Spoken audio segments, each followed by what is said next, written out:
हाँ तो स्टूडेंट्स, आज हम बात करने वाले हैं क्या, दिल्ली सल्तनत काल। तो बेसिकली दिल्ली सल्तनत काल क्या है? सल्तनत काल 1206 से लेकर के 1526 तक का जो पीरियड है, इसे दिल्ली सल्तनत काल कहा जाता है। और दिल्ली सल्तनत काल में 5 राजवंशों ने शासन किया है, जो क्रमशः इस प्रकार से हैं।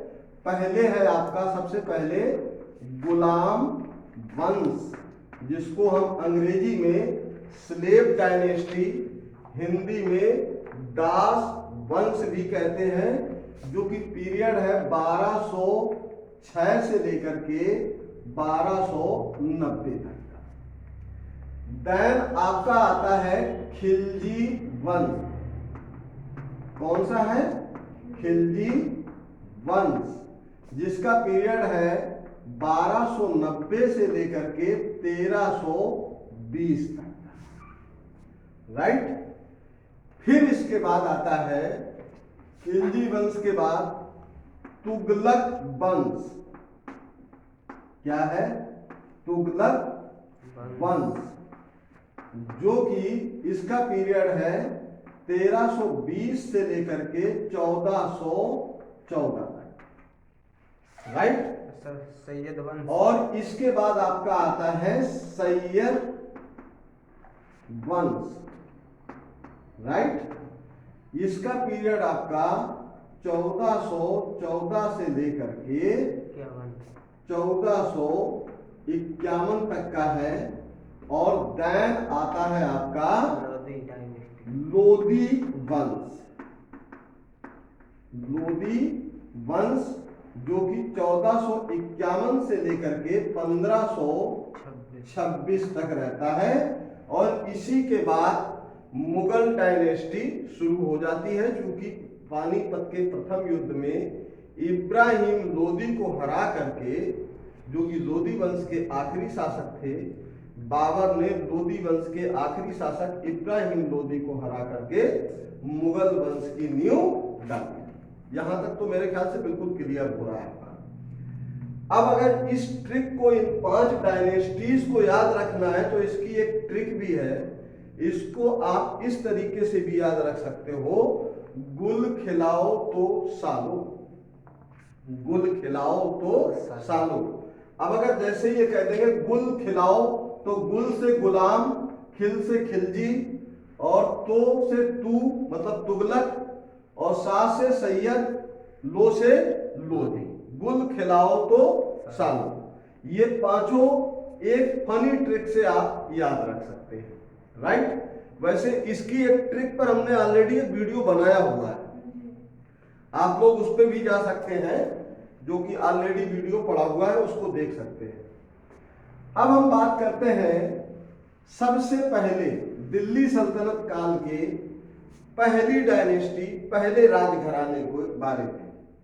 और वो पहला राजघराना है आपका दिल्ली सल्तनत काल में गुलाम वंश, जिसको अंग्रेजी में स्लेव डायनेस्टी भी कहते हैं। राइट। गुलाम वंश, या इसी को क्या कहते हैं? स्लेव डायनेस्टी, या फिर हम इसको दास वंश याद रख सकते हैं, जिसका पीरियड हमने पहले ही आपको बताया 1206 से लेकर के 1290 तक का। राइट। अब हम यहां पर इस जो स्लेव डायनेस्टी के फाउंडर हैं, उनके बारे में बात करते हैं। तो फाउंडर ऑफ स्लेव डायनेस्टी मतलब स्लेव डायनेस्टी के संस्थापक, राइट, या जिन्होंने गुलाम वंश की नींव रखी थी, वो थे कुतुबुद्दीन ऐबक। कौन थे? कुतुबुद्दीन ऐबक। अब ये कुतुबुद्दीन ऐबक कौन था, और इसे गुलाम वंश का संस्थापक क्यों कहा जाता है? तो बेसिकली जिन समय में मोहम्मद गौरी राजा जयचंद से साठगांठ करके, या राजा जयचंद के उकसावे में आकर के मोहम्मद गौरी जब भारत पर आक्रमण कर रहा था, पृथ्वीराज चौहान पर जब बार बार अटैक कर रहा था, तो उस बीच मोहम्मद गौरी भारत अकेले नहीं आया था, उसके साथ उसके 3 विश्वास पात्र गुलाम भी आते थे। ठीक है, कौन? और वो 3 विश्वास पात्र गुलाम कौन से थे? एक तो आप इसका जो है मोहम्मद गौरी का सबसे प्रिय और विश्वास पात्र गुलाम था कुतुबुद्दीन ऐबक। उनमें से एक था मोहम्मद गौरी का सबसे ज्यादा विश्वास पात्र। मतलब एक होता क्या है कि विश्वास पात्र तो सभी, लेकिन कई बार होता है हम किसी एक पर ज्यादा भरोसा करते हैं, जो हमारे हृदय में होता है, जो हमारे मन में होता है, जो हमारे मतलब हम हर बात उसके साथ शेयर कर लेते हैं। Is that clear? तो यहाँ कुतुबुद्दीन ऐबक मोहम्मद गौरी का सबसे ज्यादा रिलेवेंट मीन्स बहुत ज्यादा विश्वास पात्र था। दूसरा गुलाम था इसका नासिरुद्दीन कुबाचा। नासिरुद्दीन कुबाचा, ठीक है। और तीसरा था कौन? यलदोज, राइट। ये 3 गुलाम थे जो मोहम्मद गौरी के बड़े ही विश्वास पात्र थे। अब होता क्या है, 1191 में और 1192 में जो 2 तराइन के युद्ध हुए, वो किसके किसके बीच हुए? मोहम्मद गौरी और पृथ्वीराज चौहान के बीच हुए, जिसमें 1191 का जो युद्ध था वो कौन जीतता है? पृथ्वीराज चौहान जीतते हैं, ठीक है। और 1192 में जो तराइन का युद्ध हुआ था उसमें मोहम्मद गौरी की जीत और पृथ्वीराज चौहान की हार होती है। कब होती है? 1192 में।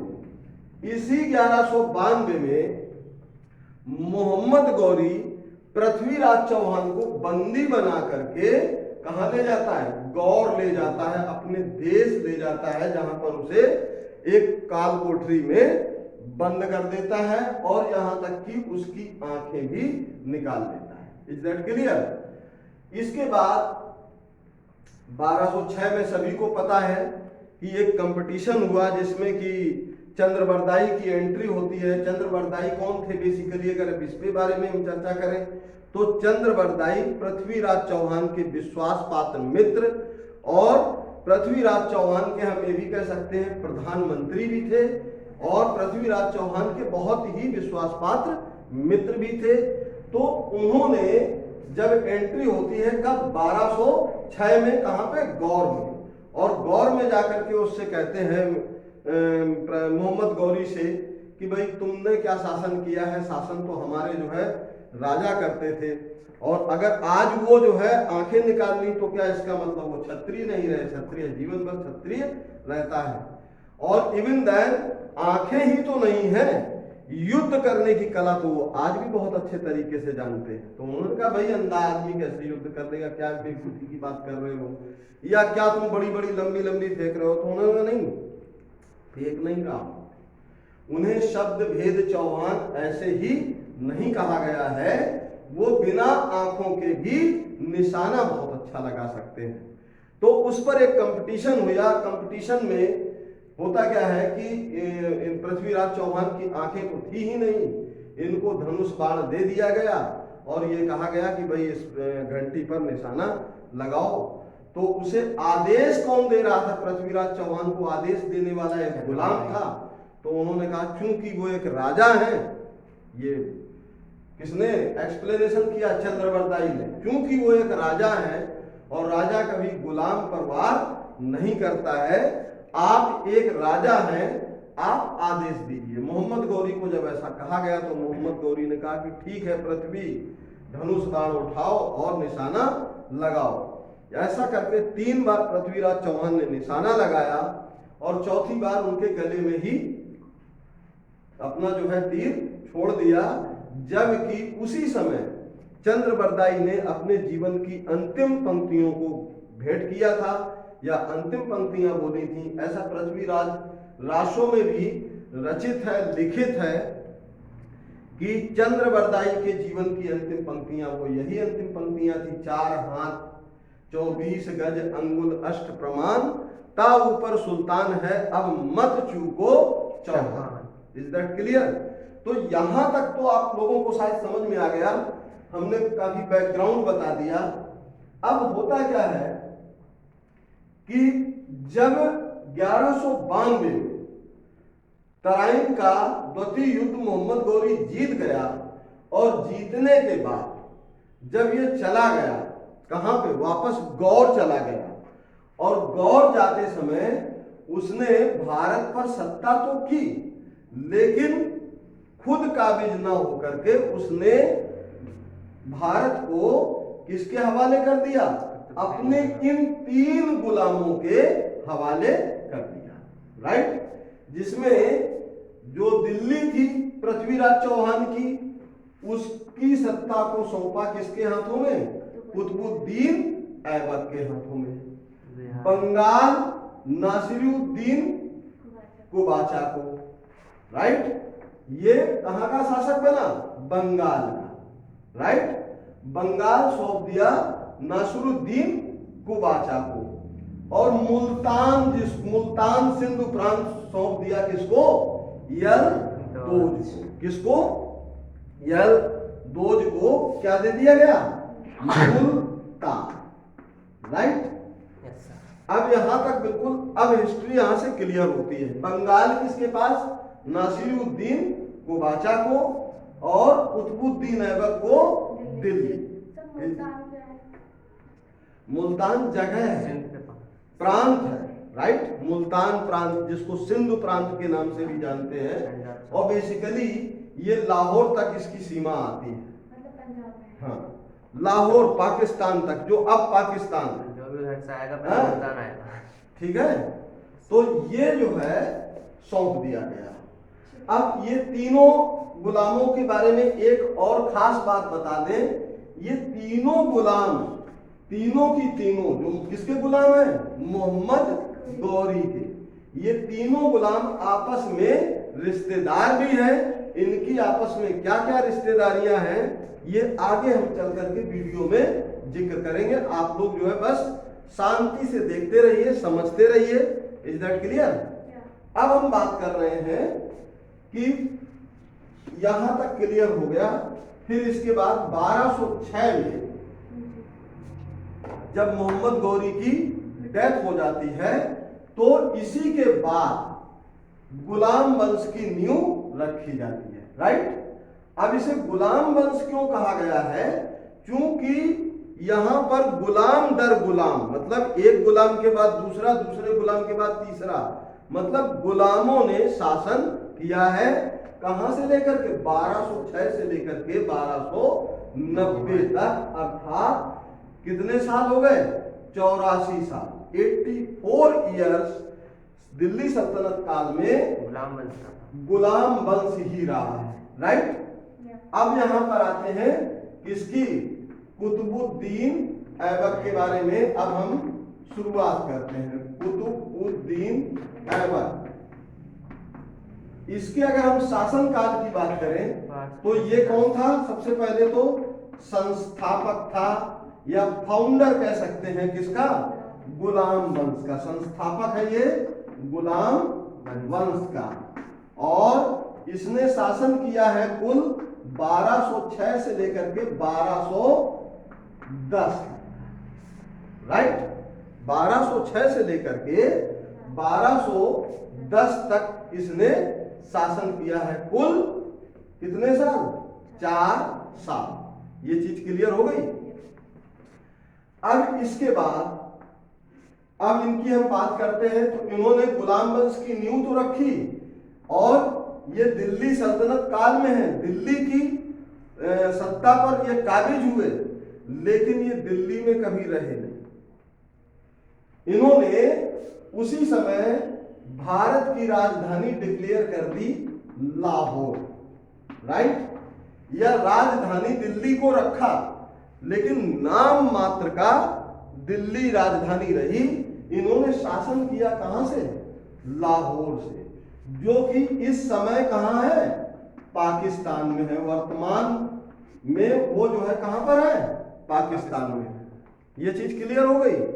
अब गुलाम वंश के जो ये संस्थापक थे कुतुबुद्दीन ऐबक, राइट, इनके बारे में इनको ये कहा जाता है कि ये गुलाम वंश के संस्थापक तो थे, लेकिन वास्तविक संस्थापक कौन था? वास्तविक संस्थापक इल्तुतमिश को माना जाता है। जब कभी ये क्वेश्चन आए, who was the founder of slave dynasty, means गुलाम वंश का संस्थापक कौन था, तो हमारा आंसर होगा कुतुबुद्दीन ऐबक। जब कभी ये क्वेश्चन हो गुलाम वंश का संस्थापक कौन था, तो हमारा आंसर होगा कुतुबुद्दीन ऐबक। लेकिन कभी अगर ये प्रश्न किया जाए कि वास्तविक संस्थापक कौन था, तो फिर हमारा उत्तर होगा इल्तुतमिश। कौन होगा? Iltutmish. Is that clear?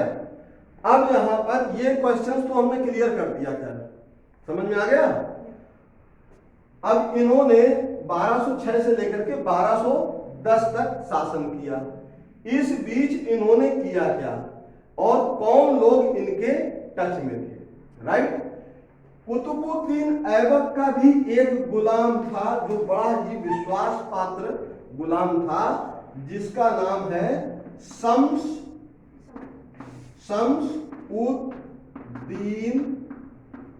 Iltutmish.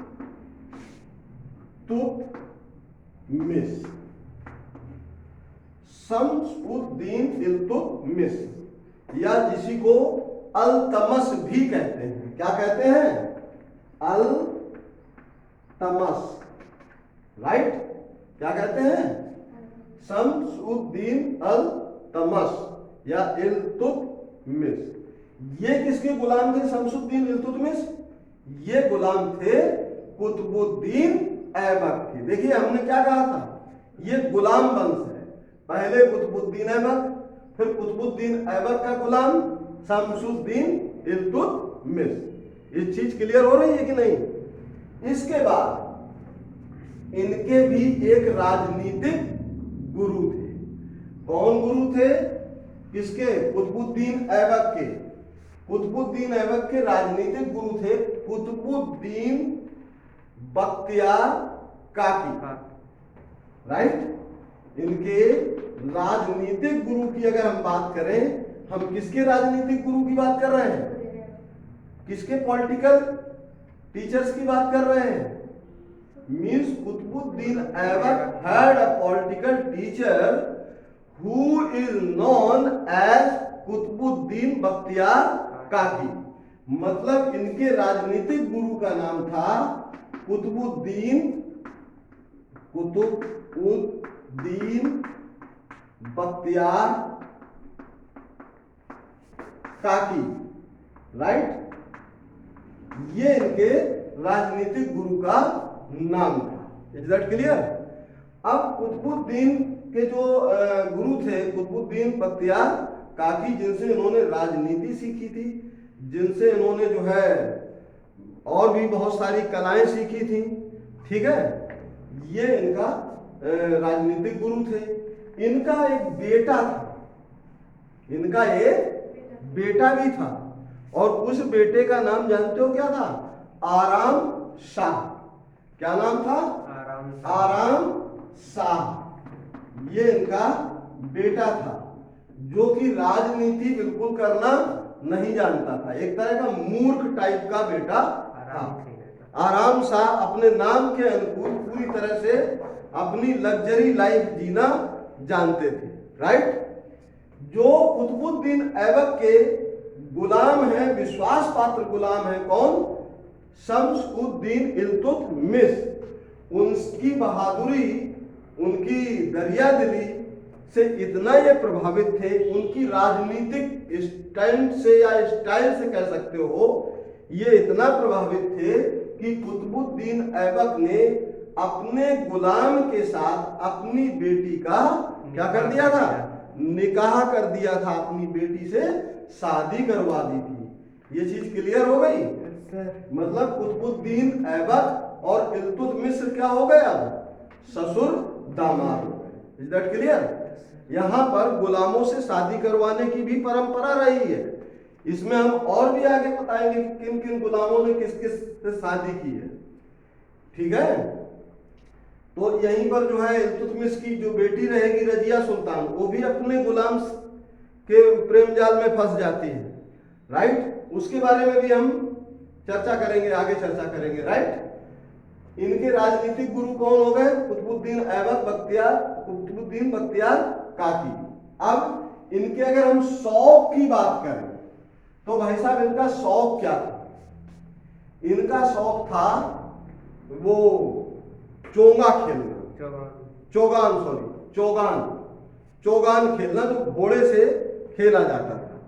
तो घोड़े पे सवार होकर के चौगान खेल रहे थे।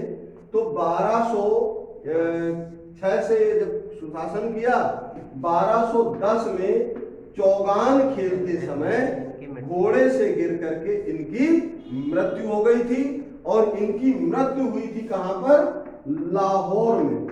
लेकिन इन 4 सालों में इन्होंने कुछ काम भी किए थे, और वो बड़े काम क्या थे इनके? इनका बड़ा काम एक तो ये था कि इन्होंने दिल्ली की जो कुतुब मीनार है हमारी, कौन? दिल्ली की कुतुब मीनार, इसका निर्माण कराया था। राइट, इसका निर्माण कराया था। लेकिन अगर बात यहां पर कभी ये प्रश्न आ जाता है कि दिल्ली की कुतुब मीनार का निर्माण किसने करवाया था, तो हमारा आंसर होगा कुतुबुद्दीन ऐबक। लेकिन निर्माण कार्य पूरा किसने करवाया था, तब आंसर होगा इल्तुतमिश। राइट, यहां पे 2 क्वेश्चंस बनते हैं। दिल्ली की कुतुब मीनार किसने बनवाई, किसने निर्माण कराया, तो आंसर होगा कुतुबुद्दीन ऐबक। लेकिन अगर क्वेश्चन ये होता है कि दिल्ली की कुतुब मीनार का निर्माण कार्य पूर्ण किसने कराया था, तो होगा इल्तुतमिश या शम्स-उद-दीन इल्तुतमिश या शम्स-उद-दीन इल्तुतमिश। ये चीज याद रखेंगे। ठीक है, अब इन्होंने अजमेर में 2.5 दिन का झोपड़ा भी बनवाया था। राइट, किसने? कुतुबुद्दीन ऐबक ने अजमेर में 2.5 दिन का झोपड़ा भी बनवाया था। अब यहाँ पे एक क्वेश्चन और आता है कुतुब मीनार को लेकर के कि कुतुबुद्दीन ऐबक ने दिल्ली की कुतुब मीनार किसकी याद में बनवाई थी, किसको डेडिकेट किया था, किसको समर्पित की थी? एक होता है ना, हम कोई चीज बनाते हैं, जैसे कि अगर हम मुगल काल में जाएंगे तो मुगल काल में शाहजहां ने मुमताज की याद में जो है क्या बनवा दिया था? ताजमहल बनवा दिया था। तो इन्होंने भी क्या किया था? किसी की याद में ही ये कुतुब मीनार बनवाई थी। तो इस कुतुब मीनार को बनवाया किसकी याद में था? इन्होंने अपने गुरु कुतुबुद्दीन बख्तियार काकी की याद में इस कुतुब मीनार का निर्माण करवाया। राइट, किसकी याद में? कुतुबुद्दीन बख्तियार काकी की याद में, या ये कुतुब मीनार अपने गुरु को डेडिकेट की थी, समर्पित की थी। Is that clear? यहां तक तो क्लियर हो रहा होगा मेरे ख्याल से। अब इसी बीच एक बात और आती है, जो 2.5 दिन का झोपड़ा बनाया था अजमेर में, जो 2.5 दिन का झोपड़ा है, ठीक है, वो बेसिकली बना कहां पर है? तो आपको हम जानकारी के लिए बता दें, अजमेर का जो 2.5 दिन का झोपड़ा है, कितने दिन का? 2.5 दिन का झोपड़ा। तो बेसिकली यहाँ पर जहां पर ये झोपड़ा बना है 2.5 दिन का, यहाँ पर एक संस्कृत मठ हुआ करता था। संस्कृत मठ या प्राचीन शिव मंदिर कह सकते हैं आप। प्राचीन शिव मंदिर था, जिसको तोड़ करके, शिव मंदिर को तोड़ करके किसने? इसने कुतुबुद्दीन ऐबक ने प्राचीन शिव मंदिर को तोड़वा करके, या इस संस्कृत मठ को तोड़वा करके 2.5 दिन का झोपड़ा बनवाया था।